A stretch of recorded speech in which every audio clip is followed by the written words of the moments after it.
Jadi hari ini kita sengaja menginisiasi untuk kegiatan diskusi rapat bersama untuk menyikapi permasalahan yang ada terutama di wilayah Canggu, kan memang kebetulan beliau yang hadir mewakili dari Pak Sekda Badung, yang Pak Kadis PUPR, ada Dinas Perhubungan dari Kabupaten juga.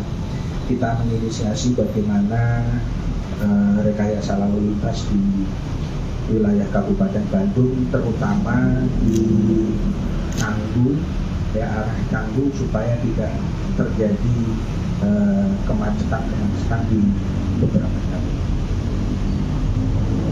Ada solusinya? Ada solusinya? Apa yang ditawarkan? Ada beberapa solusi yang tadi beberapa kita belanja masalah kita tadi dari desa, dari adat, dari kecamatan, semua kita undang untuk memberikan masukan-masukan. Tadi sudah banyak sekali masukan-masukan, diantaranya nanti kita akan membuat rekayasa lalu lintas, kemudian membuat satu arah di beberapa jalur, dan ini nanti ada rencana-rencana yang sifatnya jangka pendek, jangka menengah maupun jangka panjang.